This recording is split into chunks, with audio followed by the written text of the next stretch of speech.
Now.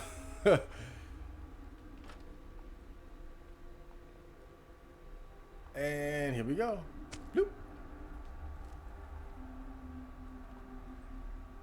He said, did you really think it would be that easy? It has not been easy at all. I think I saw this in the movie, the third movie. I think I seen the same exact area. Oh boy, Afghanistan. It would be so cool if I could shoot the gun. Oh, this looks nice. Nice graphics.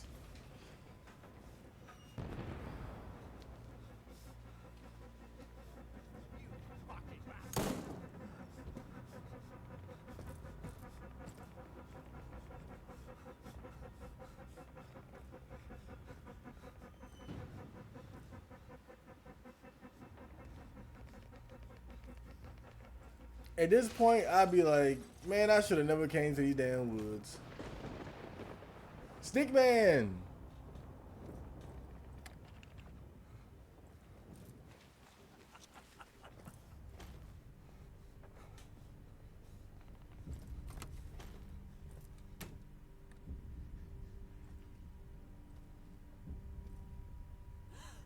No, no, no, no, please, please, please, please. God, I'm not gonna hurt you.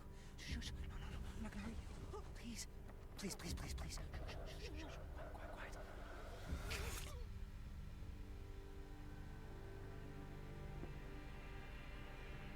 I'm so sorry. Sorry. Oh no. Oh my God. Oh my God. Oh, he killed that lady. He killed that lady. Fuck! You sick fuck! This is what you get, you fucking piece of shit! Do it! Let's go! It's over. It's finally over. Shut up! All those people, children, I will rip your fucking heart out! Here anymore. You won't get out of it that easily! Free. Free. I won't let you! I think he wants you to kill him. Wanted you to become The next stick man.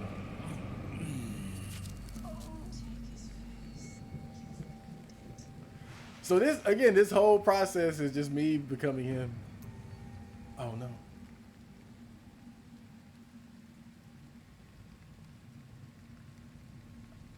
I'm the stick man now.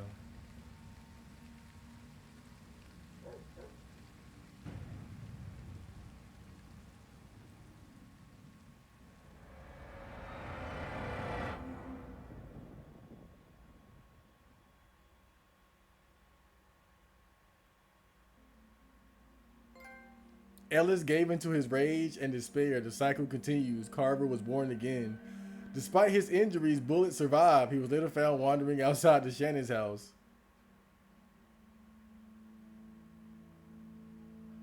Jess cut all ties with Ellis. After learning of his fate, she didn't say a word. Peter's fate remains unknown. So I never found Peter. So apparently this is a game where you get different endings based on how you traverse through the game. With no clue to his whereabouts, Sheriff Lanning's bodies were never recovered from the Black Hills Forest.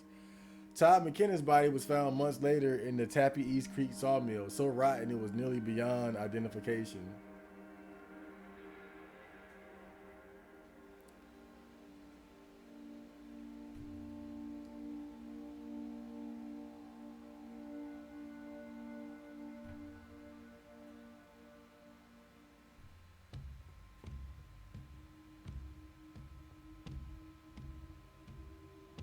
So,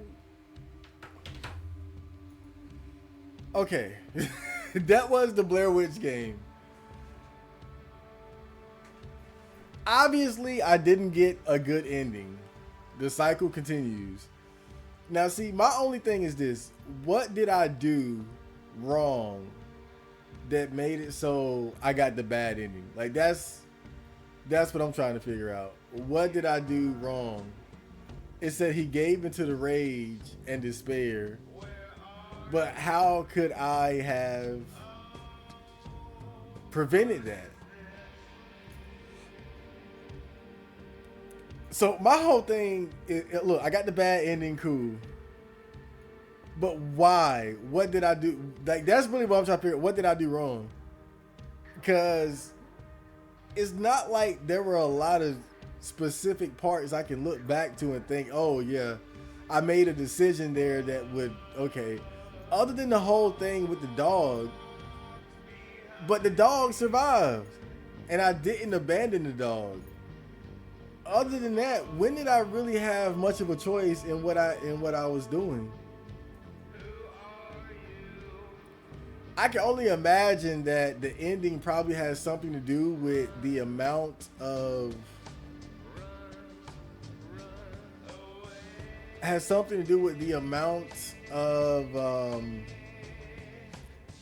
maybe collectibles that you find. Was it when I picked up that last voodoo shit? Because it seemed like when I picked that up,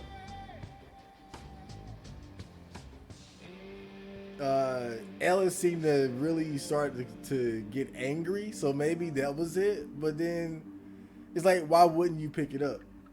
You know, because the way the game is, you have to just explore and pick up whatever you find and try to use it and figure out what to do next. So I'm just not sure. I'm not sure exactly what the conditions are to get a better ending.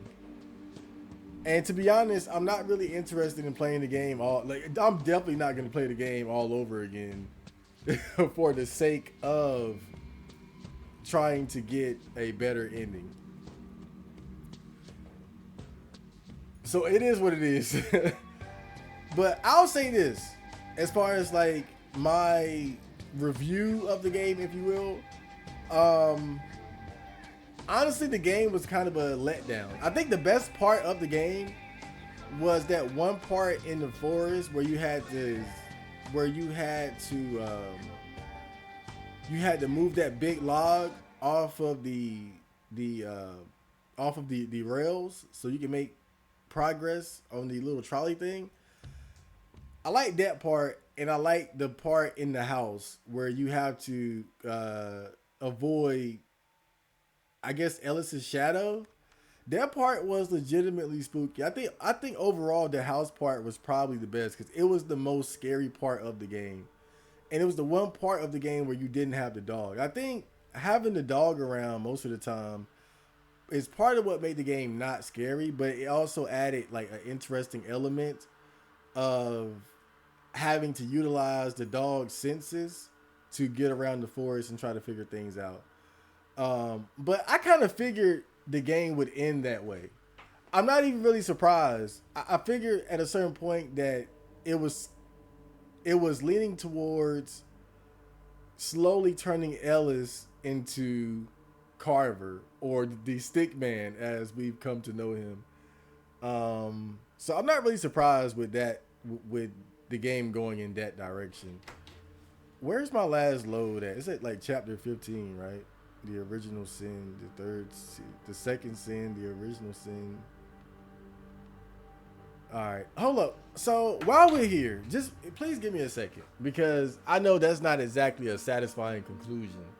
So I'm going to grab my phone real quick and try to look up what these endings are. So let me give me a second.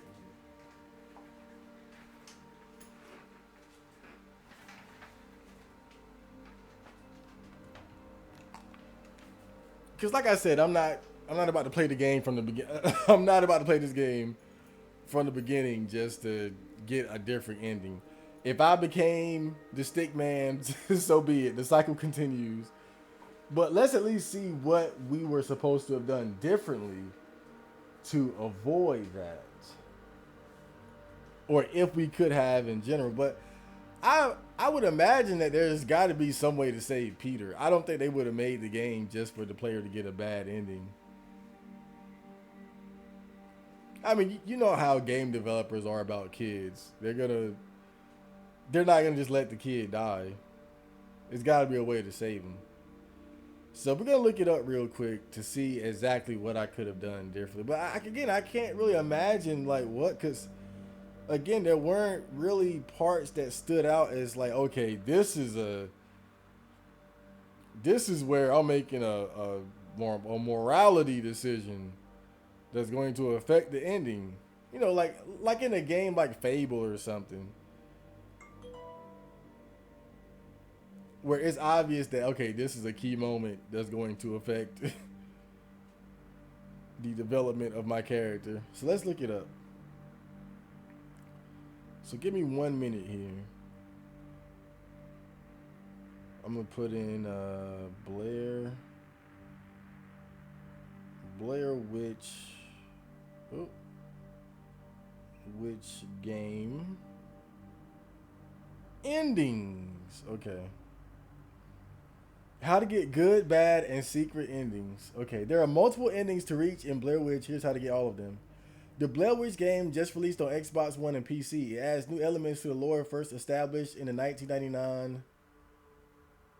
Hold up. The cookie settings. Oh my god. Okay. Please let me just read the shit. Okay. 1 second. They got me doing this cookie shit.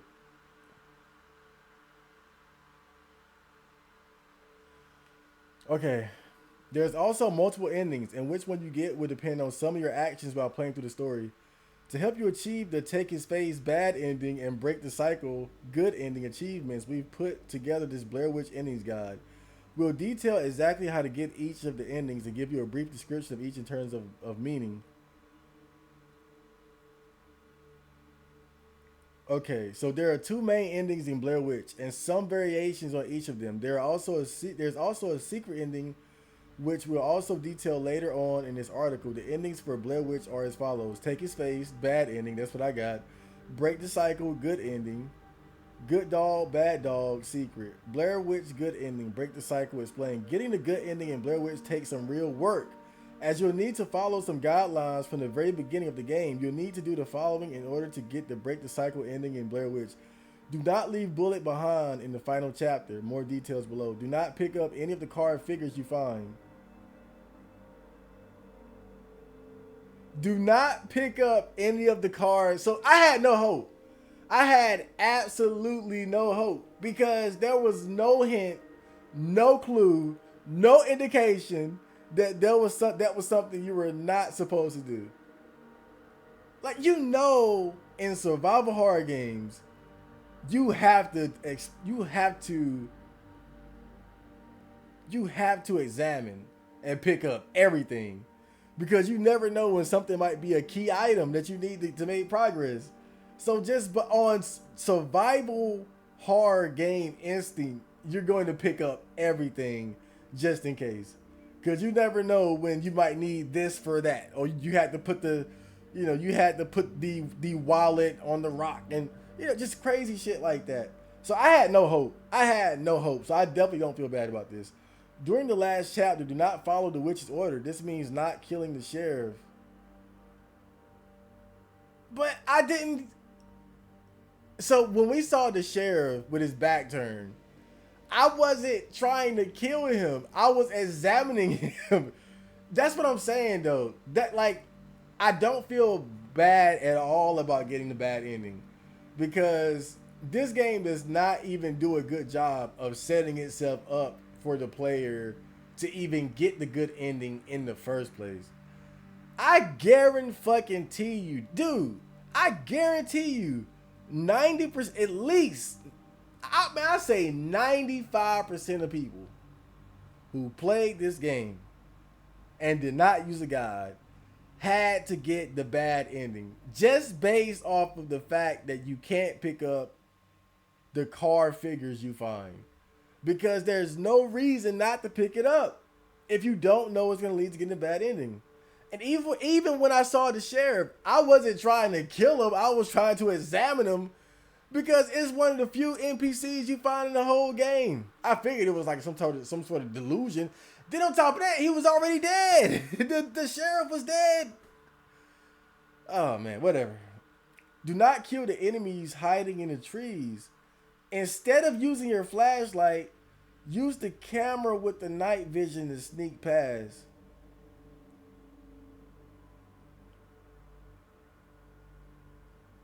Bruh.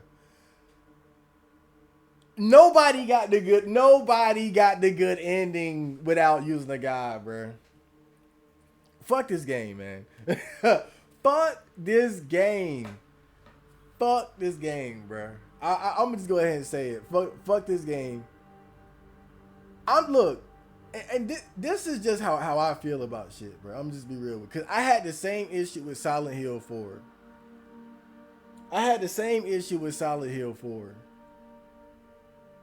Where Silent Hill 4, The Room, is another game where you have multiple endings. And I believe that in Silent Hill 4, there is no way that the average person could have got the good ending on their first try. And probably not even their second or third without using a guide. Because there are just certain conditions that I think the average person just would not be able to fulfill. Now, don't get me wrong. I definitely believe that when you have a game like these, with multiple endings, it should definitely be more difficult to get the good ending than the bad. I mean, that's obvious. But I think that you want the player to feel like in the end that, you know what, I could have gotten the good ending, but I made bad decisions. Like, I'll tell you the perfect example, right? Vampire the Masquerade. Is it Bloodlines? But spoiler alert.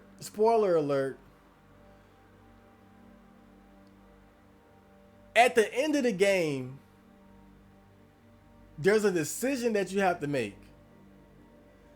And if you make the wrong decision, you fucking die. Now, see, the reason why I think it's fair in that game is that from the very beginning, you were warned not to make that decision. It didn't quite like at the time you're like, what are they talking about? What do they mean? But by the end, if you make that decision and you die, you feel like a dumbass, because it's not one of those things where there was no way you could have known or figured out. They told you, I think multiple times throughout the game, don't do it. But the way it's set up, it's kind of like, you're like, what's the worst that could happen? And then, boom, you're right. It's kind of like that, but it's like, you don't blame the game, because the game actually warns you. There's characters in the game that warn you, hey, whatever you do, don't do that. But I just think inevitably players end up doing it anyway. But I think as gamers, as players, we respect it because the game actually adequately warned us so that we could avoid dying at the end. I have no respect for this game and games like Silent Hill 4 The Room in terms of how they handled their multiple endings. Because there's just no way anybody would have gotten a good ending on their first try, between not being able to pick up the card figurines. Now, I can understand the part with Bullet. Like, that was obvious. Don't leave the dog. Don't leave, because that was a test of your patience and endurance. How long are you willing to go in this loop through this wooded area before you'll probably put them down, right?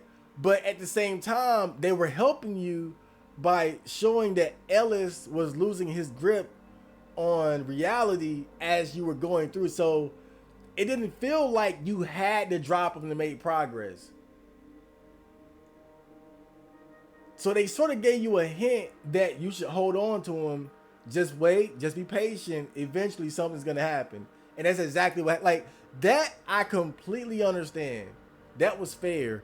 But the thing with the card figurines, most people are just going to pick up everything that they see, everything that they find, just based off of not wanting to miss out on something that could allow them to make progress. Because you got to think, past a certain point in the game, you realize that, oh, these card figures are probably just collectibles. Or at least that's what you would think, right? Or assume. But in the beginning, you have no, like, that, the first card figurine you find could be a key item necessary to make progress. So why would you leave it behind? Then Do not kill. Do not follow the witch's order. This means not killing the sheriff. Again, how would you have known that you're gonna kill the sheriff by simply interacting with him? Why would Ellis kill him? I'm thinking Ellis is gonna be like, "Hey, what's up? Hey, what are you doing alive, sheriff? I've got his name, Sheriff Guy, man." But okay, I'll give you that one. Whatever. But this one, do not kill the enemies hiding in the trees. Instead of using your flashlight, use the camera with night vision to sneak past.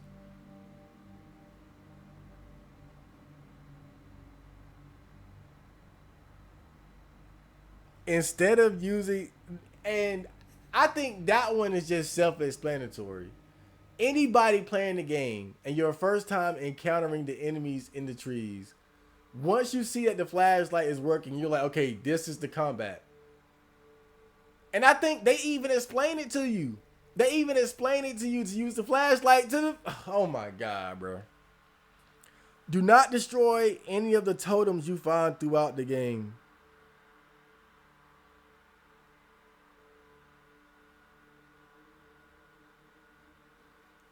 That's another one. Because when you look at the totems, that's how you find the pictures of some of the victims. So even if you don't think there's a significance to the totems themselves or the pictures, you're like, okay, these might be collectibles. Let me go ahead and get it. Then on top of that, the way Bullet reacted to it, Bullet would growl and get scared at the totems. And then when you would destroy it, he would be like, okay, he's all right, Bullet, it's going. Don't worry now. It's all good. I have no respect for this shit. I gotta be honest. I have no, like, cause this is, there's no way anybody would have gotten the good ending without using the guide. And I can't respect that. Like, I just think that when you have a game with multiple endings, yes, the good ending should be more difficult to get than the bad ending for obvious reasons. But I think it should be set up in such a way that the player can reasonably find out or figure out what they need to do or not to do in order to increase their chances of getting a favorable ending. I'm not saying it should be completely clear, but it shouldn't be completely cryptic and impossible to figure out on your own either. And that's exactly what this is. The good ending for Blair Witch sees Ellis being killed by Carver. This is bittersweet, though Ellis has managed to defy the whim of the Blair Witch and as a result will not become Carver.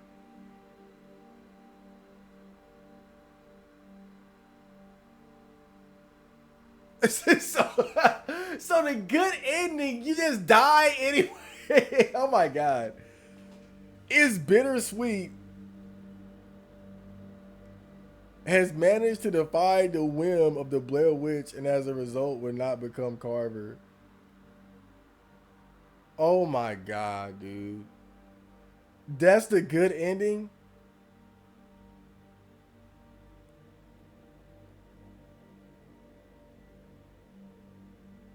I'm not really surprised though, because it's like I said earlier, the Blair Witch has never been about giving you a legitimately good ending. Like, I found a kid, I made it out of the forest, we survived, everything is normal.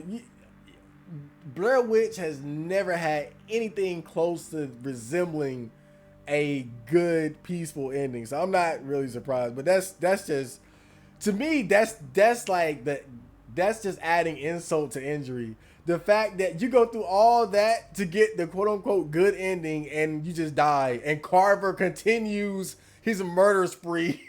Cause it's like, look, who cares if you break, okay, look at it. Either way, whether you defy the witch or not, the murder spree continues. There's no stopping it. Okay, the bad ending, take his face explained. It is highly likely that you will get the bad ending in Blair Witch the first time you play. This is because the game is set up to trick you into it, with the witch manipulating you throughout the game. If you mess up any of the conditions described in the good ending section, you will get this ending. Ellis will kill Carver and become him in the process, imprisoned in the forest to continue the cycle anew. So The way they explain it is that the witch is manipulating you to become Carver. Fine. But like I said, there's no way that the average person, or really, man, I say 95% of people, if not 99, would get the good ending anyway. So it's not even like, oh, actually, the witch is manipulating you the whole, like, no, fuck that shit. There's no way. There is no way you're gonna figure out how to get the good ending your first time through. I would say 1% of, if that, I doubt that. I would probably say closer to 0.5% of gamers would ever figure out how to get the good ending without a guide on their first time through. Man, whatever. As well as the good and bad endings in Blair Witch, the way you treat Bullet will also affect the ending you get. You'll need to pet him and give him the treats hidden away in your backpack will help too. Try not to scold Bullet and make sure you keep him close. You keep close to him throughout the game. Blair Witch game, let the dog die, leave Bullet. During the last chapter of Blair Witch, Bullet will get wounded pretty badly. You'll follow him into a ravine of sorts where you'll be stuck in a looping section. The witch will write "Let dying dolls die" on the walls, and you'll have the option to leave Bullet by holding LT. We recommend you just keep walking, as Ellis will eventually lose consciousness and Bullet will live. Okay, so this is the secret ending. There's a secret ending of sorts to find in Blair Witch. To do so, you'll need to unlock the bunker area earlier in the game, in the area just before you find the sheriff's car. For more info, head to our Blair Witch bunker code guide. That's all we have so far on the endings for Blair Witch. We suspect there may be more endings to find, so be sure to check back as we update.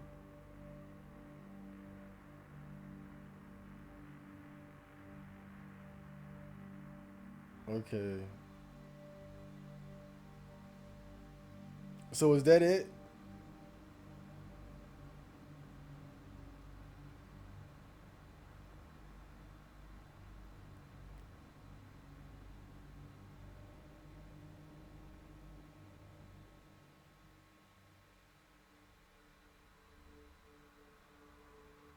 How to find the secret ending.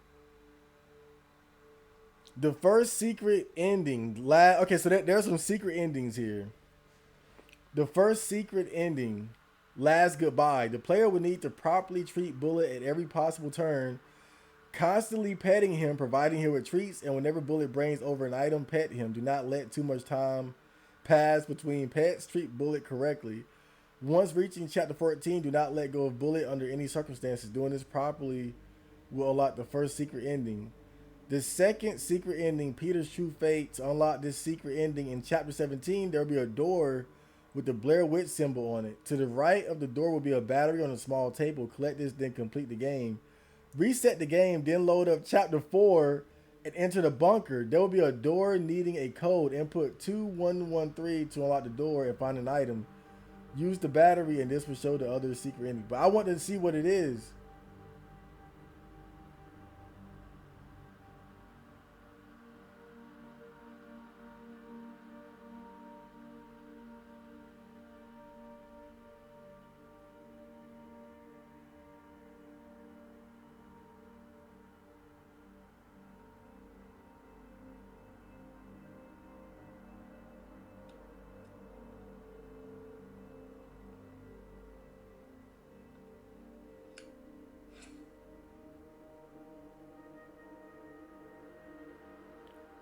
I'm trying to find an explanation for the secret endings.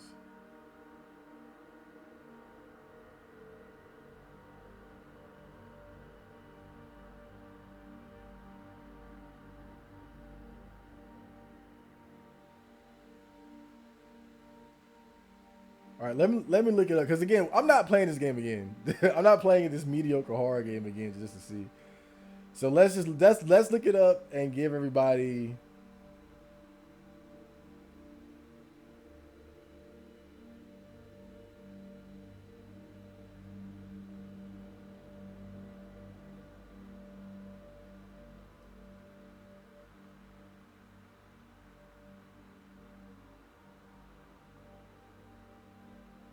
Let's give everybody what they want. Just give me a second here to try to find it.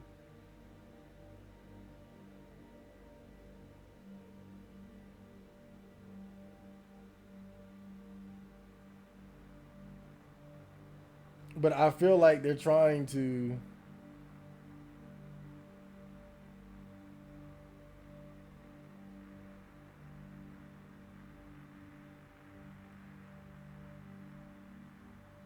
But they're trying to like people are so worried about goddamn spoiler alert.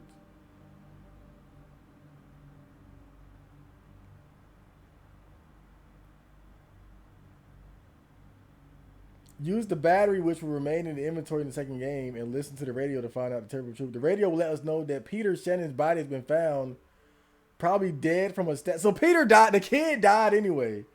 Okay. So you remember that code that we got. So the way it works, you're supposed to get the code and go into the bunker and get a battery, and then use the battery in another playthrough or something. And then you finish the game and start over. And now you can enter the bunker where you will find a radio. Use the battery which will remain in the inventory in the second game and listen to the radio to find out the terrible truth. The radio will let us know that Peter Shannon's body has been found, probably dead from a stab. So he dies anyway. Oh my God, bro.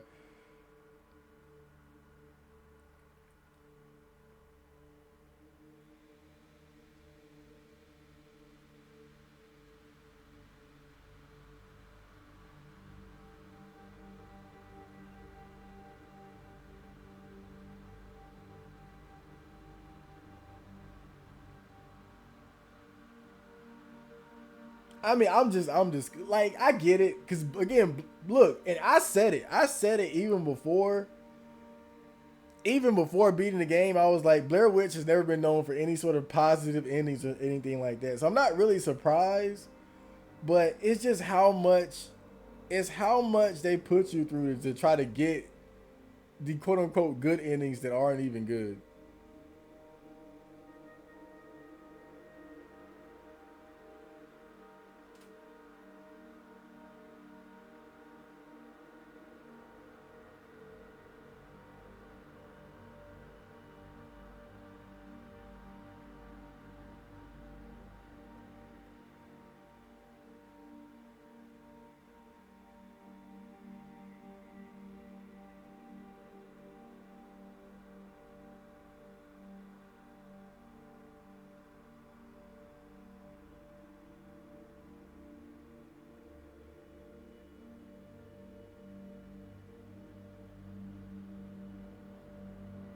Okay, so here, all right, now here's something else. Now, I don't know how true this is. So this guy on Reddit says, so I played the game and got the Take His Space ending, and then started the game again, this time with the battery in my inventory. I made my way all the way to the bunker once again, unlocked it, and stuck the battery in. The transmission that came through the radio told me about what happened to my Peter, and it said mine was alive and found in shock. But when I looked online on YouTube to see what other people's radio said, it said their Peter was found dead, and I've read that some people even got descriptions on how their Peter died. I don't know if these are true, because at least with the two I said before, there are clips on YouTube. So I'm just curious, what does that mean? What does it mean if we all got different ways on what Peter's outcome was? I mean, I got the freaking worst ending probably, and when I went back the second time, got told my Peter was alive. I just don't understand what it means. Correct me if I'm wrong, but I think Peter's fate depends on if you listen to Carver or not during the part where you have to finish making the totem using the deer skin. He gives you a bunch of instructions, and he'll spare Peter if you follow them. You may be right. I did 2 playthroughs, and the first time I tried to do everything he said. The second time I ignored everything he said. But Peter died both times. I think it's partly that, but the main thing is you have to get the good ending and not become Carver. I got the bad ending the second time because I accidentally crushed one stupid stick man when I was groping around in the dark. But I mean, I crushed everything I could find, LOL, and got the bad ending too, became Carver, and my Peter got saved. Interesting. Only thing I can think of is maybe I fucked up on the part where he keeps going go left, go right. I remember each time he said, "Are you trying to piss me off?" Even though I was trying to do everything fucking thing he told me. Every fucking thing he told me, so I just don't know. Seems like the game is super picky about shit like that.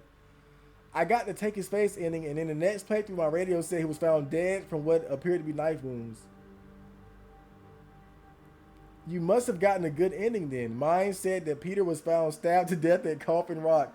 So it seems like it's possible to get an ending where Peter is found alive. So that's, to me, that's the best possible outcome. I'm not sure, because I've only seen this on Reddit. So this is basically hearsay. But it seems like there is a possibility to have the kid found alive. Which, again, given everything, that's the best case scenario. I'm surprised they even allowed that much, right? But that's pretty much it. I gotta say, overall, I found the game to be pretty underwhelming. It was a bit short, but I think it's the kind of game that you're expected to play multiple times. I have no interest whatsoever in playing this game again. Don't get me wrong, I don't think it was completely terrible. I think it had some good parts and highlights. I think in particular there was certain parts in the forest that I thought were done well, and the last section in the house I think was the best part of the game. The Shadow Man, I wouldn't say pursuing you, but the Shadow Man that you had to avoid in the house, that was legitimately spooky, and you had to be really careful around him.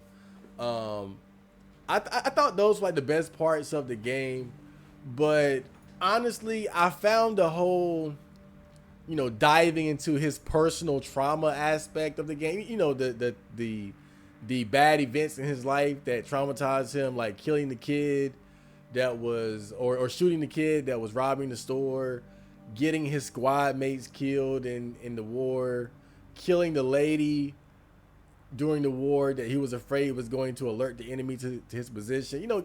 Seeing these things unfold was like, okay, he's traumatized, he's been through some shit, but I really didn't care. I really wasn't interested, if I'm being completely honest. I think that aspect of the game really just missed the mark and seemed to just get in the way of what I really enjoyed or wanted to enjoy in the game, which was just exploring the forest and trying to figure out how the hell to get out of there and find Peter. The dog, I didn't expect the dog to be so annoying. That dog was really annoying. As far as just how noisy it was, the barking, the whining, licking his chops and shit like that. The dog was annoying, but mostly like for the noise it was making. But I think really even the presence of the dog took away from the scare factor of the game, because most survival horror games lose a significant amount of its spookiness when you have any sort of like partner with you, even if it's just a dog. I think that even having that makes the game significantly less scary for the player. So I don't really know how worth it was to have the dog with you throughout most of the game, really over half of the game. I think if the dog would have played a more minor role, like maybe you had him early in the game, I would say maybe like for the first quarter of the game, and then you lose them and then you got to go through the woods by yourself, then that would have been better. But I think overall the dog just wasn't a good feature in the game. He was annoying, and he took away from the overall spookiness of it. So, and there really wasn't much combat to speak of. The only combat was you flashing the flashlight at the like paranormal ghost spirit, wherever the fuck those things were in the woods. And you weren't even supposed to do that to get the good ending. And that wasn't necessarily very exciting. I mean, I think it was done well for what it was, but I'm the type of person, I prefer survival horror games that have combat, and that ain't really kicking it for me. Um, and I think also just the game itself felt like the game felt as if I was just being led along through its different parts, you know? I didn't really feel like I had this sizable area that I could explore and figure things out on my own. I think that's why one of my favorite parts of the game is when you're in the forest and then you have to find those parts and look at the map to see where to find the part and then fix the machine to move the giant tree limb out of the way so you could make progress. I think that's why that was one of my favorite parts of the game, because it was one of the few parts where I felt like, okay, I'm in this big forest and I have to figure things out on my own. I think for much of the game, it felt as if, as the player, you were sort of being led by the nose to do what needed to be done, as opposed to having to figure it out for yourself. And maybe that's done intentionally when you think about the whole aspect of being manipulated and controlled or deceived by the witch. But I think from a gameplay perspective, that doesn't really work, or it's not something that I find particularly appealing,